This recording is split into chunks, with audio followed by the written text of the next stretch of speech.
Muy buenos días, hermanos, hermanas. Les saludo en el amor del Señor y también como cada domingo, comenzando una semana más, le damos gracias al Señor por la oportunidad que nos da de reunirnos con toda esta libertad de poder cantar. Quizás puede sonar un poco repetitivo el hecho de que permanentemente estemos agradeciendo por la libertad con que contamos de poder estar reunidos en el nombre del Señor Jesucristo, pero cuando tú examinas lo que está sucediendo en el mundo hoy en día y que siempre ha sucedido, la verdad que el hecho de que no nos haya alcanzado a nosotros aún como país no significa que ha sido un fenómeno aislado de la historia, todo lo contrario. La persecución al pueblo de Dios, al cristiano, siempre ha existido. Por lo tanto, el día de hoy nosotros tenemos esta oportunidad, esta libertad, esta comodidad, y no podemos dejar de agradecerle al Señor porque es por su gracia y por su misericordia. Y también pedirle al Señor tenga también a bien, como siempre, de cuidar y proteger a sus ovejas que están en lugares donde el día de hoy resulta no solamente peligroso, sino que es un delito el ser cristiano. El día de hoy vamos a continuar con nuestro estudio que comenzamos la semana pasada, que se llama Examinando nuestra fe, un título bastante sencillo y que está enmarcado dentro de lo que ha sido el gran tema que nos ha convocado durante todo este año, que es justamente conocer a Dios. Algo que pudiera resultar a lo mejor un tanto liviano cuando se expresa. Nos damos cuenta que en la medida que vamos estudiando la Escritura y conociendo a Dios por medio de la Escritura, nos damos cuenta que hay mucho que no sabíamos y hay mucho que tenemos que saber de Él. Este proceso de conocer a Dios es un proceso continuo, permanente y que nunca va a terminar porque Él es eterno. Por lo tanto, cuando estemos en su presencia en la eternidad futura, será un proceso que continuará. No termina cuando le veamos cara a cara. En un sentido, ahí comienza otro periodo, otro proceso fundamental dentro de lo que es el conocimiento de Dios. Pero en esta etapa terrenal, en esta etapa pasajera, en esta etapa en la cual la palabra nos dice que estamos como extranjeros y peregrinos, ciertamente tenemos una cantidad de tiempo que nosotros separamos en años, ¿no es cierto?, y en el cual hay ciertamente una vida que tenemos que vivir y una vida que debe, si somos hijos de Dios, agradar a nuestro Dios. El concepto de examinarnos a nosotros mismos o de examinar nuestra fe lo tomamos a partir de 2 de Corintios capítulo 13, versículo 1 al 8, que es el pasaje que nos sirve de guía. 2 de Corintios capítulo 13, versículo 1 al 8. Y recuerden ustedes que el contexto de las dos cartas que el apóstol Pablo escribió a la iglesia de Corinto eran cartas que estaban necesariamente dentro de un plano de la corrección.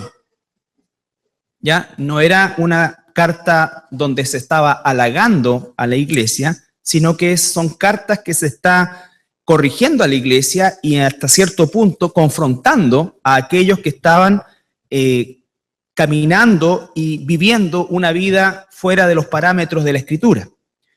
Por eso el apóstol comienza diciendo: esta es la tercera vez que voy a vosotros, por boca de 2 o 3 testigos se decidirá todo asunto. He dicho antes y ahora digo otra vez, como si estuviera presente y ahora ausente, lo escribo a los que antes pecaron y a todos los demás que si voy otra vez no seré indulgente. Pues buscáis una prueba de que habla Cristo en mí, el cual no es débil para con vosotros, sino que es poderoso en vosotros. Porque aunque fue crucificado en debilidad, vive por el poder de Dios, pues también nosotros somos débiles en Él, pero viviremos con Él por el poder de Dios para con vosotros. Y aquí viene el pasaje más clave, dice: examinaos a vosotros mismos. Examinaos a vosotros mismos si estáis en la fe. Probaos a vosotros mismos. ¿O no conocéis a vosotros mismos que Jesucristo está en vosotros, a menos que estéis reprobados? Entonces, La palabra examinarse, ¿no es cierto?, es una palabra que en el idioma griego tiene la relación de ser un presente continuo.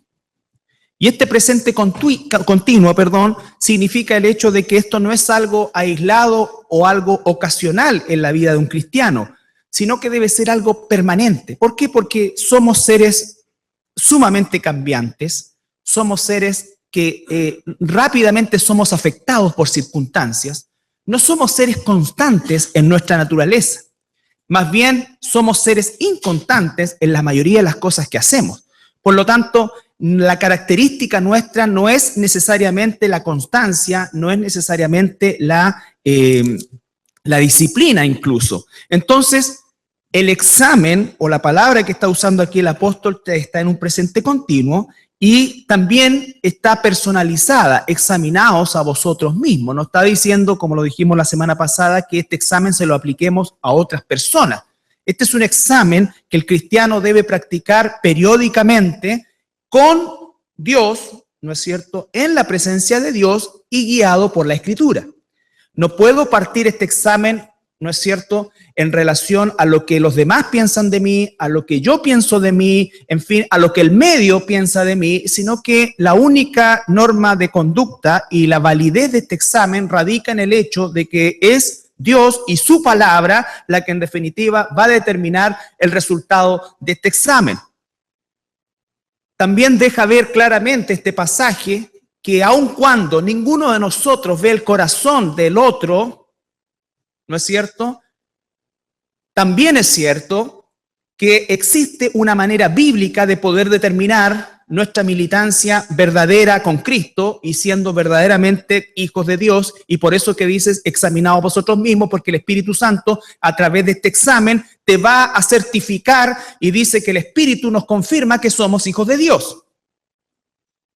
Nunca la Biblia dice, juzga el corazón de una persona o los sentimientos de una persona. La Biblia nos habla de que debemos nosotros practicar, ¿no es cierto?, un discernimiento en función del fruto espiritual que una persona que se llama cristiano debe tener. El Espíritu Santo que vive dentro de una verdadera cristiana, inevitablemente va a dar fruto, porque el proceso está bajo el control de Dios. El Dios que creó el universo, que sostiene el macrouniverso, el microuniverso, desde la partícula más pequeña en toda su estructura hasta el vasto universo gigantesco, inmenso, que muestra la gloria de Dios. Los cielos cuentan tu gloria. A veces nos preguntamos por qué el universo es tan grande y hay vida hasta aquí, y la Biblia nos dice que es así solamente en la tierra, porque el universo tiene el propósito de plasmar en la vista y en la inteligencia humana la gloria de Dios. Los cielos cuentan tu gloria, es decir, es tan grande, tan maravillosa, tan inconmensurable. Así es como debiésemos pensar de Dios. Entonces, cuando pensamos en esa magnificencia, no podemos después reducir a que el Espíritu Santo, que creó todo eso por la palabra de Dios, no es capaz de provocar cambios en un ser como nosotros. Entonces tú no me puedes decir que tienes 3, 4, 5 años como cristiano y no hay evidencia de fruto espiritual en tu vida. Lo más probable, sin mirar tu corazón, sin analizar tus sentimientos, es que tú nunca hayas sido verdaderamente convertido por el Espíritu Santo. O sea, Dios tiene soberanía sobre todo el universo, pero no sobre los piojos que somos nosotros. ¿Cómo es eso? Si hasta Él coloca el querer y el hacer. Entonces, son aspectos que tú y yo tenemos que tomar en este análisis que hacemos y que debemos hacer permanentemente, periódicamente. Cada uno sabrá la periodicidad con que hará lo que tiene que hacer. Pero no puede ser una cosa aislada, ni tampoco un balance anual, porque como somos máquinas de hacer tonteras, lo mejor es que fuera bastante más recurrente este análisis para poder ir colocando freno a aquello que el Espíritu Santo nos está prendiendo la luz en relación al pecado en el cual nosotros estamos permanentemente cayendo. Entonces, este examen es algo que la Escritura, lo vimos la semana pasada, nos llama a hacer permanentemente. Revisamos la vida, ¿no es cierto?, de muchos personajes bíblicos, nos quedamos principalmente con David, quien dice, ¿no es cierto?, examíname, Señor. Y cuando él está diciendo examíname, está hablando en esa intimidad donde necesariamente se debe hacer este examen. Este examen no es para hacerlo públicamente. Este examen es para que en el tiempo devocional, personal, que cada hijo e hija de Dios tiene, se haga y reciba del mismo Espíritu Santo, confirmado por la palabra de Dios, ¿no es cierto?, la paz y la tranquilidad de que a pesar del dolor por el pecado cometido, por el pensamiento esgrimido en su mente, sí, soy un hijo de Dios. Porque hay arrepentimiento genuino, porque hay dolor por el pecado, porque hay realmente deseo de hacer la voluntad de Dios. Porque siento realmente el deseo que ha puesto Dios en mi corazón de buscar en su palabra la dirección. Esto lo decimos, hermanos, y debe ser la preocupación y la ocupación de cada pastor por el hecho de que el Señor está por regresar. Y el deseo en el corazón de un pastor debe ser que toda su congregación sean ovejas de Dios y cuando el Señor venga nos saque a todos. Qué triste será que el Señor viniese en este momento y quedasen sillas ocupadas. Ya no podemos hacer nada más. Por eso es que el énfasis está en este proceso.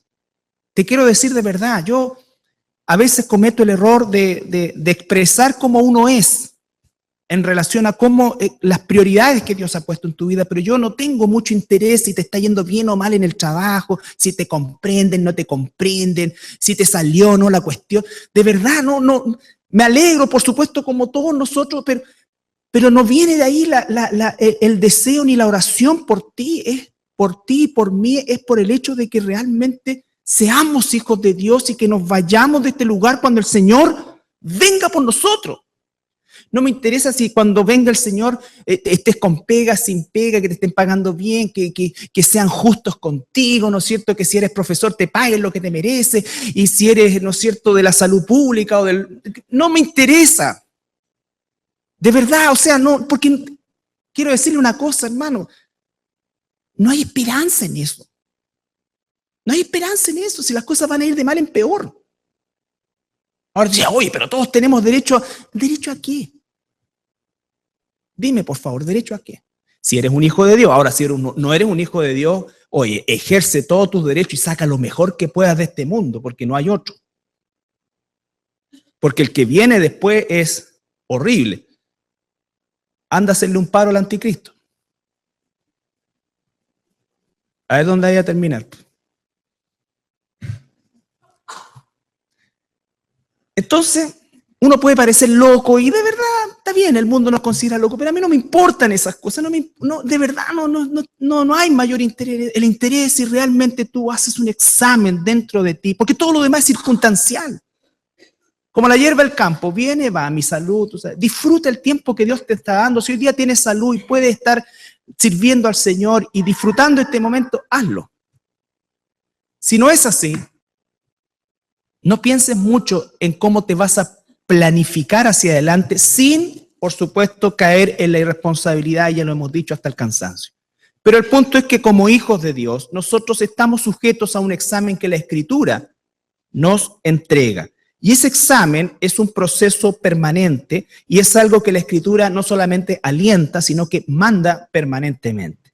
La semana pasada, ¿no es cierto?, hicimos una introducción al tema, principalmente analizando el hecho de que la Escritura nos llama a hacernos este examen. Todos los versículos que revisamos la semana pasada son, ¿no es cierto?, el cimiento escritural de que el cristiano tiene que examinarse.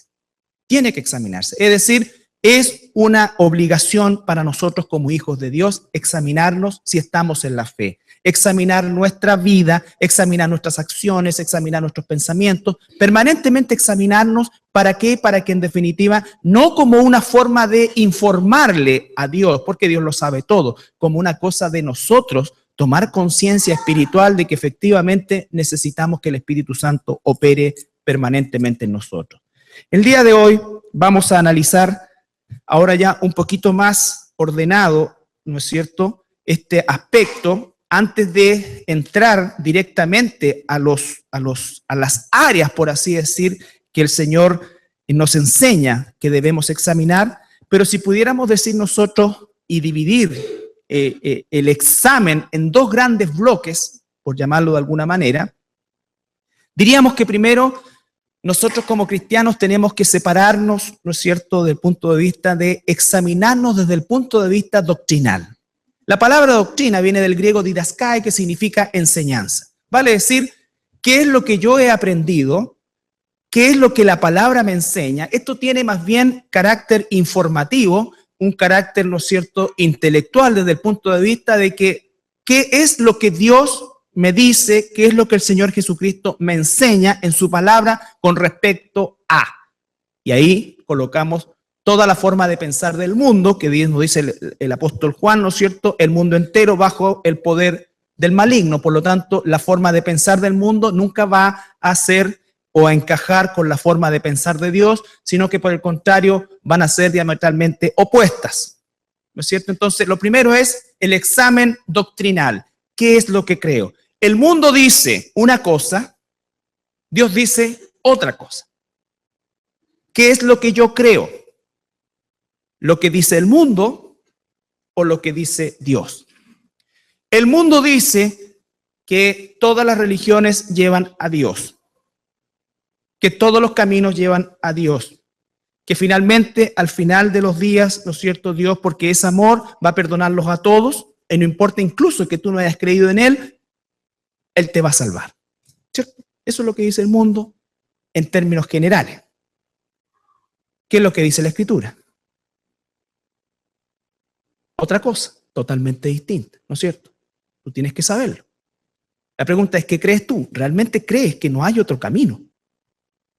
No hay otra verdad y no hay otra vida. ¿Realmente crees eso? ¿Crees lo que Dios dice a plenitud? Porque cuando nosotros confrontamos el pensamiento del mundo y confrontamos el pensamiento de Dios, vamos a encontrar el pensamiento de Dios enmarcado en lo absoluto. Nadie viene al Padre sino por mí. No hay otro mediador, no hay otra forma de llegar a Dios que no sea a través de Jesucristo.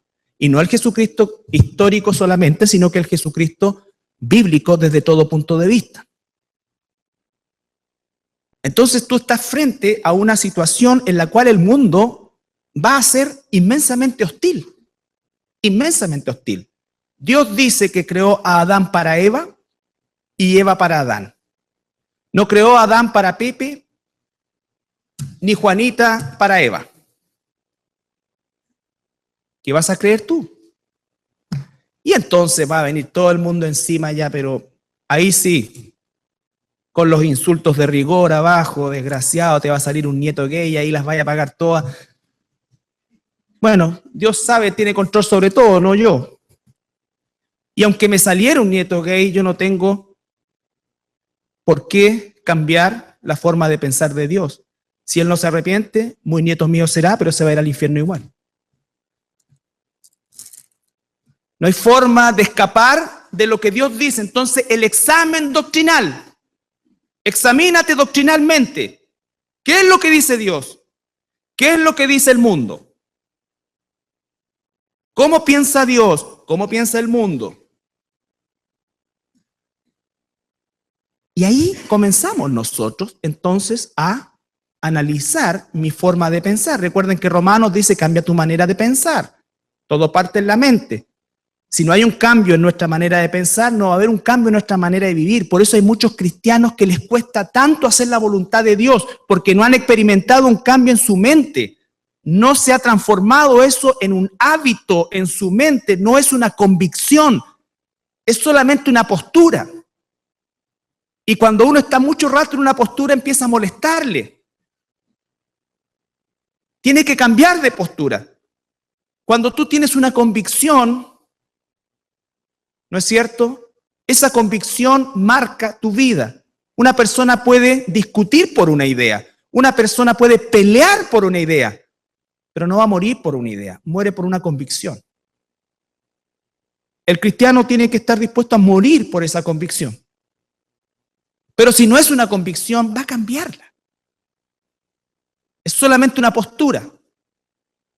Entonces, cuando estamos frente a el pensamiento del mundo que arrecia contra lo que nosotros sabemos que Dios dice, muchas veces se tratan de tomar posturas para esquivar lo doloroso o lo brutal que puede resultar el choque con la cultura, con la forma de pensar del mundo. Y entonces, hermanos, estamos frente al primer gran bloque, que es el examen de carácter doctrinal. El Salmo 109, 105. ¿Recuerdan cuando leímos Primera de Juan, que nos va a servir más adelante para la evaluación más profunda?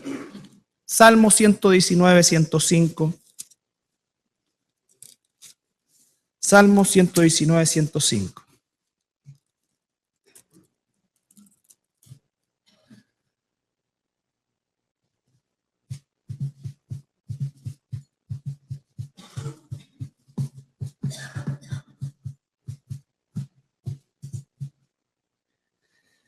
Recuerdan que vimos en Primera de Juan, el que anda en luz está con Dios. El que dice que anda con Dios pero anda en tiniebla, está mintiendo. ¿Qué es andar en luz? Andar en la luz de su palabra, lo que Dios dice. El salmista dice, lámpara a mis pies es tu palabra y lumbrera a mi camino. Lámpara a mis pies es tu palabra, es decir, lo que guía mi caminar, mi andar es la palabra de Dios. Salmo, poquito más adelante, 119, 130.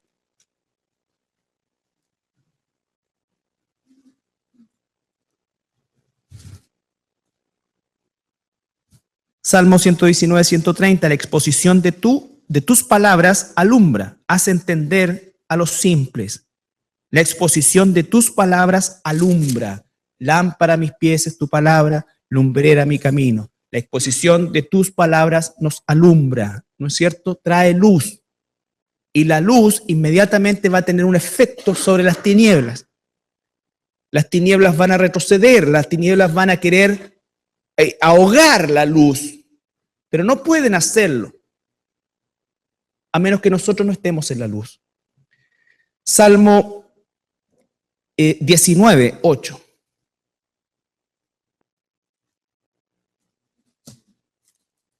Salmo 19, 8.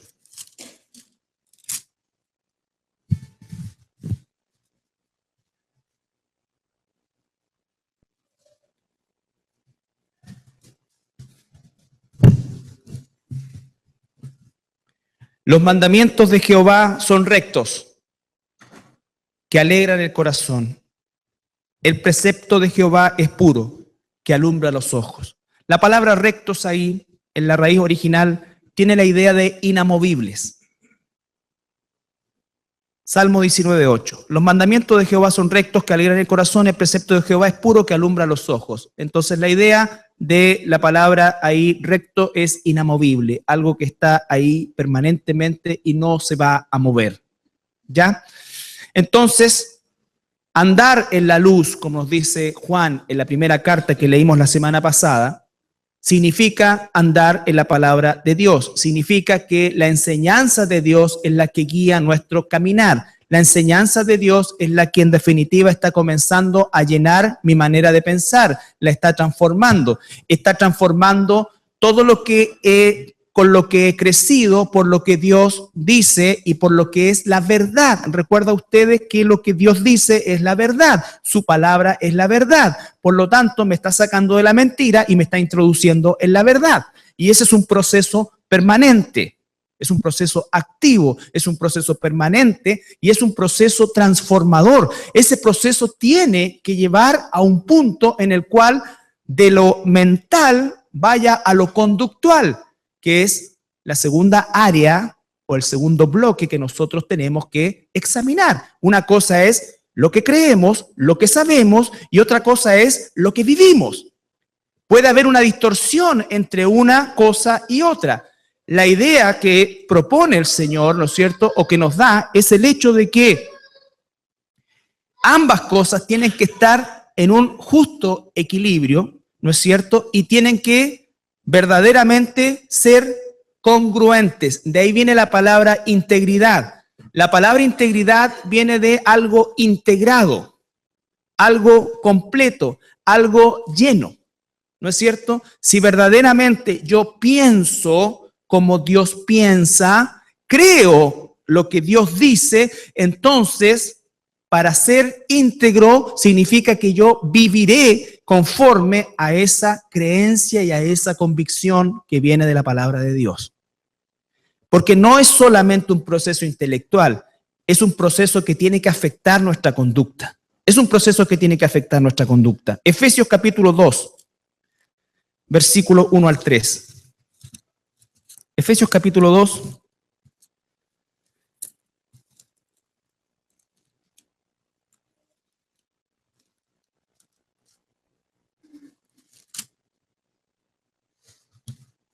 También es un pasaje que hemos estudiado en varias oportunidades. Efesios capítulo 2, versículo 1 al 3. Dice, y él os dio vida a vosotros cuando estabais muertos en vuestros delitos y pecados, en los cuales anduvisteis en otro tiempo, siguiendo la corriente de este mundo, conforme al príncipe de la potestad del aire, el espíritu que ahora opera en los hijos de desobediencia, entre los cuales también todos nosotros vivimos en otro tiempo pasado, en los deseos de nuestra carne, haciendo la voluntad de la carne y de los pensamientos. Y éramos por naturaleza hijos de ira, lo mismo que los demás. Versículo 4. Pero Dios, que es rico en misericordia por su gran amor con que nos amó, aun estando nosotros muertos en pecados, nos dio vida juntamente con Cristo, por gracia sois salvos. Entonces dice que estábamos nosotros en una condición de muertos espiritualmente y también nos está diciendo que entonces ahora Él nos dio vida. ¿Y qué es la consecuencia de que nos dio vida? ¿Cuál es la consecuencia? Que ya no vivimos en el sistema de pensamiento que antes teníamos. Hoy día vivimos en el sistema de pensamiento que Dios nos está enseñando por medio de su palabra. Entonces dice que antes nosotros dábamos rienda suelta a toda nuestra naturaleza carnal, pero hoy día hay un proceso en el cual ese conocimiento, esa luz que ha venido a nosotros, nos está dando también un proceso o nos está permitiendo un proceso de transformación. Ahí mismo en Efesios, ahí mismo en el capítulo 2, pero el versículo 10 dice, porque somos hechura suya. Fíjate en cada palabra, somos hechura suya. A los que están en Cristo dice, nueva criatura es, las cosas viejas pasaron. No que nosotros no tengamos todavía una condición de pecadores, ni que tengamos tentación a pecar. Significa que hoy día la lucha contra el pecado es la motivación más grande de nuestra vida, porque en esa lucha nosotros damos gloria a Dios. Y cuando damos gloria a Dios, entonces efectivamente el Espíritu Santo nos hace resplandecer en medio de una generación maligna y perversa, como dice la Escritura.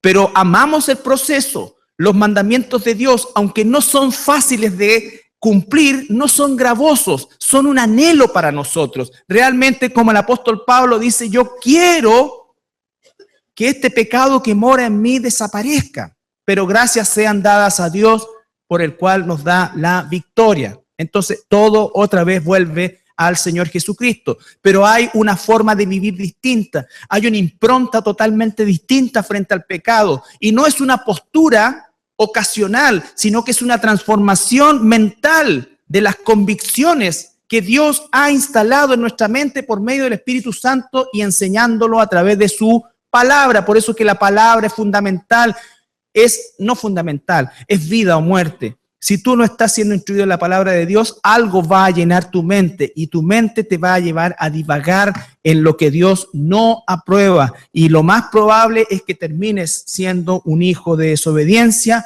y que la ira de Dios vendrá sobre ti. Esa es la conclusión final. Vamos a Efesios, entonces dice, porque somos hechura suya, creados en Cristo Jesús. ¿Para qué? Para buenas obras. Recuerda, buenas obras en la mente nuestra y en la cultura romana en la cual hemos vivido, buenas obras siempre tiene que ver con caridad. Entonces cuando te dicen, oye, ¿y ustedes qué obras hacen? Y tú les dices, mira, el Espíritu Santo está haciendo amor, paz, gozo, presencia, pero y eso es para ustedes. ¿Y qué pasa con, no sé, con el pobre? ¿Qué pasa con esto? Bueno, esa misma transformación favorece al pobre, favorece al necesitado, favorece a todo. ¿Por qué? Porque hay una transformación genuina en nosotros. No es una generosidad momentánea, ni es una postura determinada en ciertos periodos, sino que es una constante en todo orden de cosas. Pero lo más importante es que el Espíritu Santo está cambiando a una persona de adentro hacia afuera. De adentro hacia afuera. Por eso es que la separación de esto es lo doctrinal y lo conductual, no lo moral. Porque puede haber gente que odia a Dios y que sea inmensamente orgulloso de la moral que tiene. Yo nunca he mirado para el lado, yo nunca he tenido otras mujeres, y todo lo que normalmente suelen decir aquellos que sean baños de pureza, ¿no es cierto?, para que socialmente sean aceptables y diferenciados. El cristiano, por supuesto, que va a practicar la pureza, pero esa pureza no es para engrandecerse a sí mismo, sino es que es para dar gloria a Dios. Y sabe que esa pureza es trapo de inmundicia aún delante de nuestro Dios. Porque no hay nada en nosotros que pueda siquiera acercarse a la magnificencia y a la gloria de Dios. Y que todo lo que hacemos es por la misericordia de Dios. Y que la santidad que buscamos no es porque nosotros tengamos más fuerza de voluntad que otros, es porque verdaderamente el Espíritu Santo está obrando en nosotros y operando en nosotros. Por eso una persona verdaderamente santa es una persona verdaderamente humilde. Cuando tú dices que humilde soy, ya no eres humilde. No, mira, yo soy re humilde, ya perdiste todo.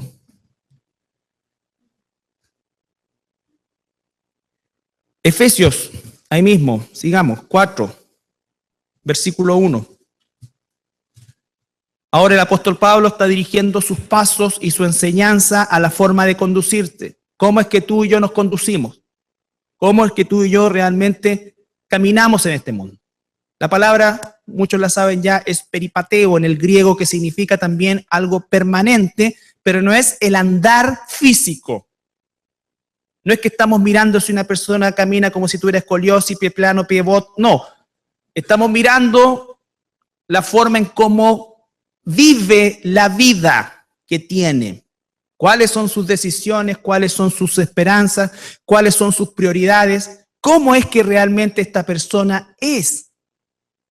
Por supuesto que esto, por eso es que es tan importante la palabra peripateo, porque es un proceso permanente, no es una cosa instantánea.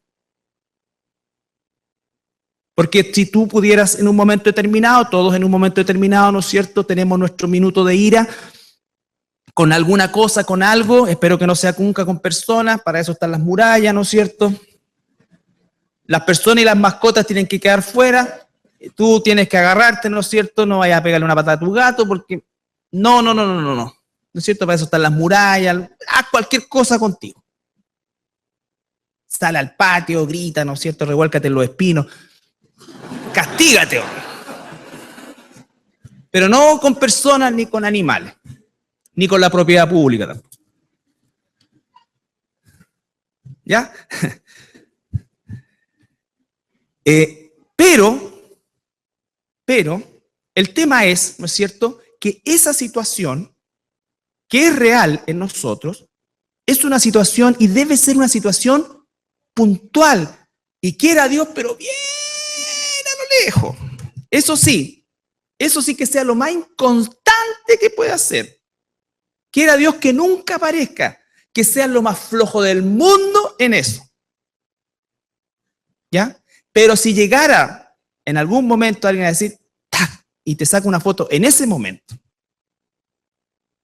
yo no puedo decir, este gallo no ha cambiado nada. Esta persona, no.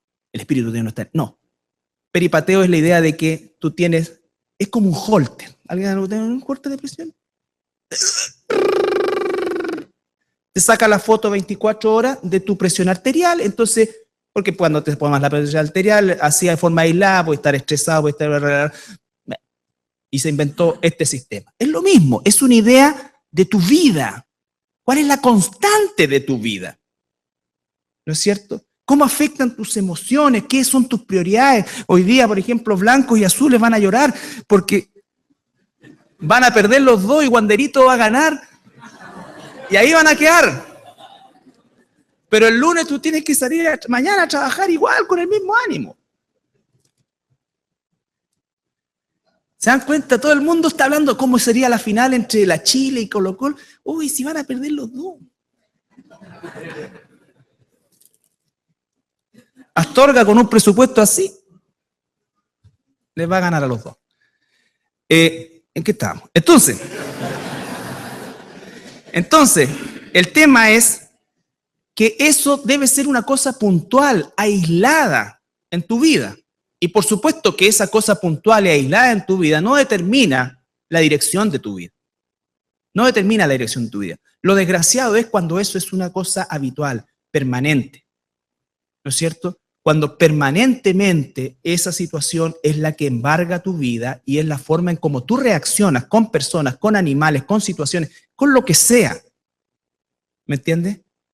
Y cuando la característica de tu vida, por eso es que es tan importante la opinión, y más que la opinión, la visión que tienen aquellos que están más cerca de uno, aquellos que conviven día a día, aquellos que están con uno cuando la cortina se baja, cuando se cierran las cosas, ¿no es cierto? Y cuando se acaba digamos, la exposición pública.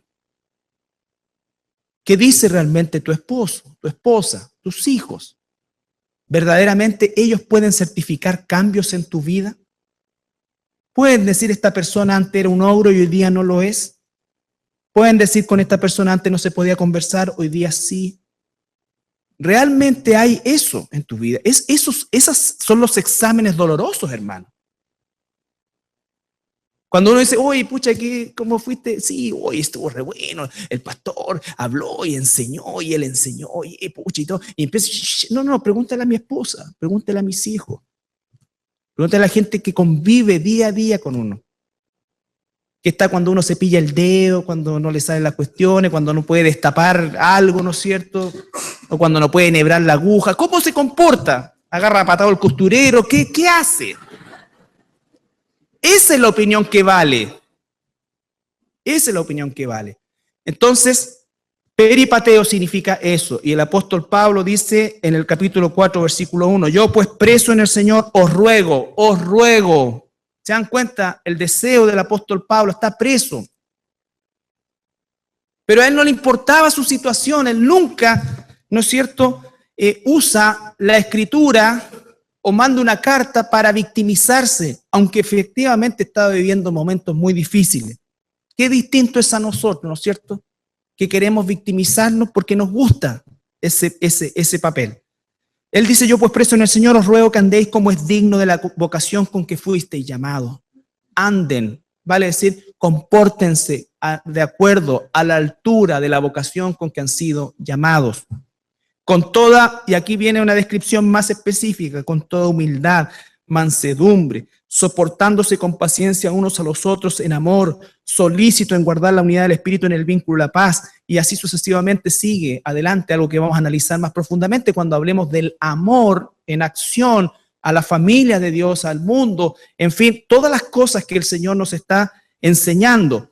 Pero Él está diciendo, yo les ruego que ustedes anden. Mi oración por la iglesia, dice el apóstol Pablo, es que caminen como hijos de Dios, que verdaderamente se comporten como hijos de Dios, que sean luminarias en el mundo, que brillen, ¿no es cierto? Que sus rostros, que sus vidas resplandezcan delante de aquellos que están en contacto permanente con nosotros. Ese es el deseo del apóstol. También nos dice, ahí mismo en Efesios, versículos 17 y 18.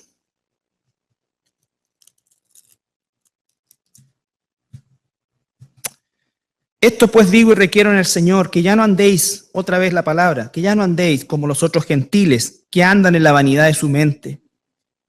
Él dice los otros gentiles porque le está hablando a cristianos no judíos, cristianos, Efesios 4, 17. Esto pues digo y requiero en el Señor que ya no andéis como los otros gentiles que andan en la vanidad de su mente, teniendo el entendimiento entenebrecido, ajenos a la vida de Dios por la ignorancia que hay en ellos y por la dureza de su corazón. Dos cosas, ignorancia y dureza, los cuales después que se perdieron toda sensibilidad se entregaron a la lascivia para cometer con avidez toda clase de impureza. Mas vosotros no habéis aprendido así a Cristo. Y otra vez, si en verdad le habéis oído y habéis sido por él enseñados conforme a la verdad que está en Jesús, y sigue, ¿no es cierto?, en cuanto a la manera antigua, a la vieja manera de vivir, y así sucesivamente. Entonces está hablando claramente de este proceso de transformación. El cristiano entonces se examina, el hijo, la hija de Dios se examina en función a estos dos grandes bloques, ¿no es cierto? Primero, el bloque de la doctrina. ¿Realmente lo que creo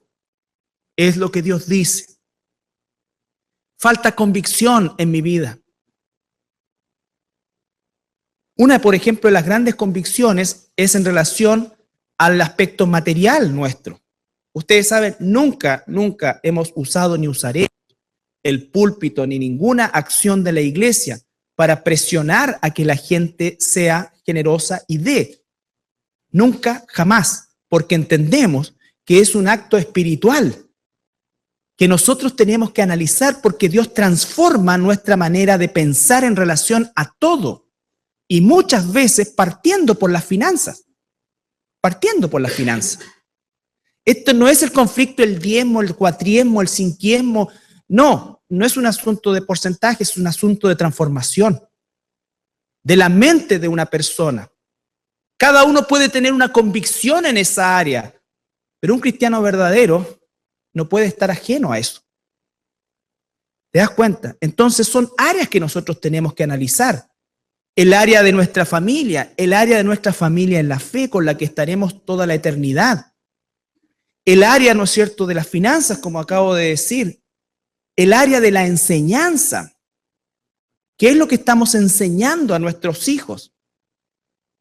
Muchos de los padres hoy día, y desde siempre, tienen una sana preocupación por el desarrollo académico de sus hijos y muchos invierten tiempo que no les sobra hoy día a nadie, ¿no es cierto?, en hacer las tareas con su hijo y tratar de que entienda, y si no le va bien en matemática, le buscan un profesor de matemática, le busque esto, y así sucesivamente, lo cual, por supuesto, es parte de la vida que tenemos que vivir.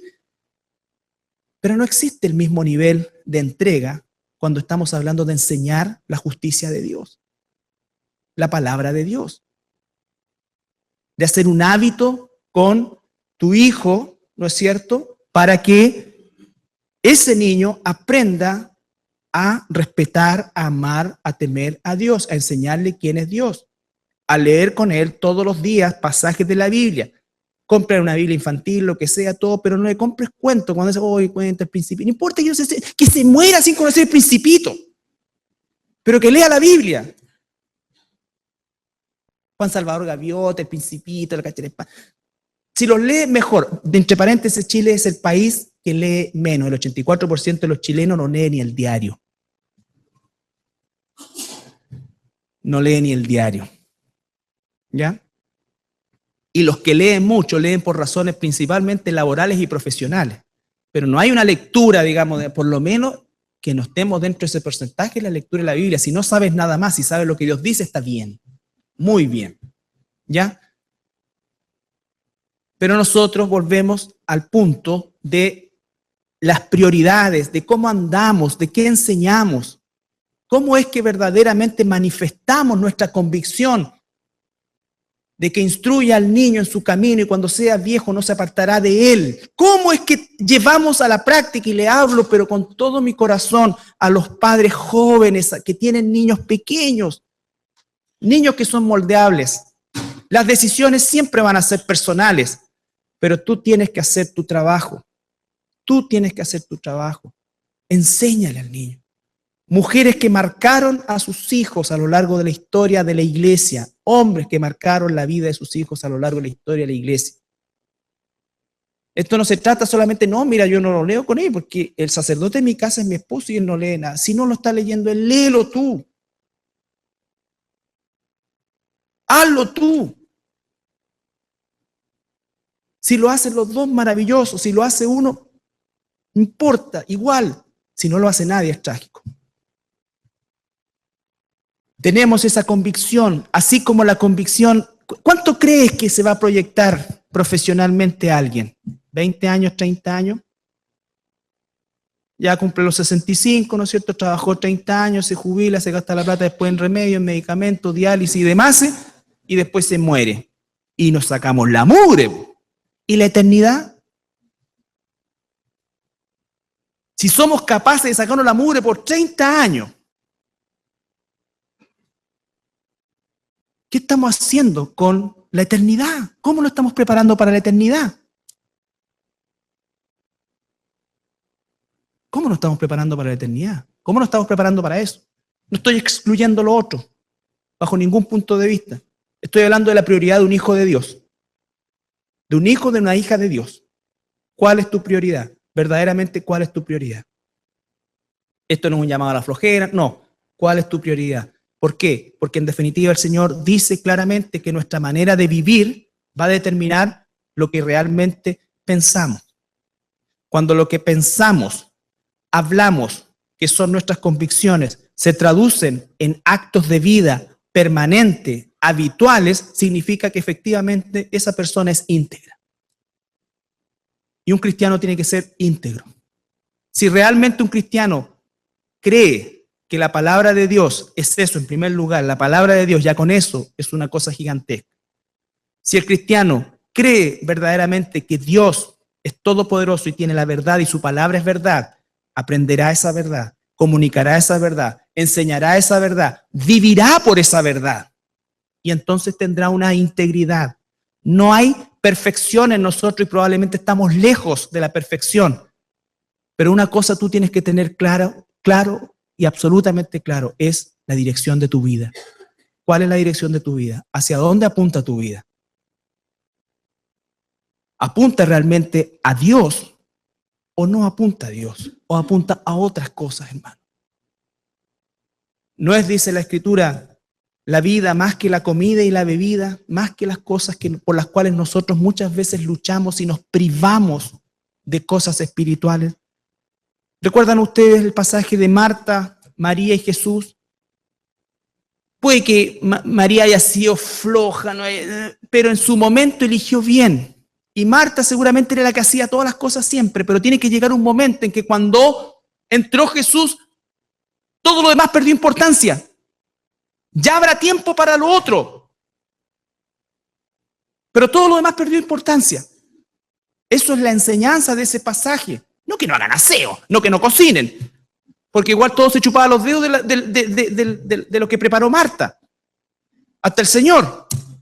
El tema es que tiene que haber una prioridad en tu vida, porque no podemos tener muchas prioridades, y si nuestras prioridades están equivocadas, entonces tiene que haber una transformación en nuestra manera de pensar.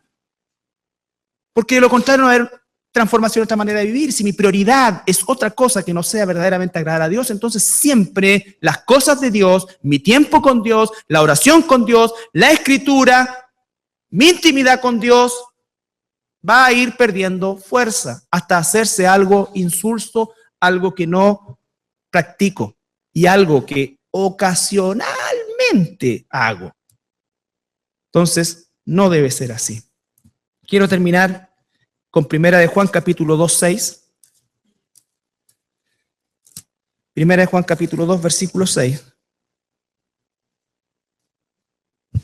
Recuerda, la Escritura nos llama a examinarnos como algo permanente, como un hábito. Segundo, hay dos áreas donde yo tengo que examinarme, o dos grandes áreas de las cuales van a derivar todo lo demás. Una es la área de la doctrina y otra es la área el área de la conducta.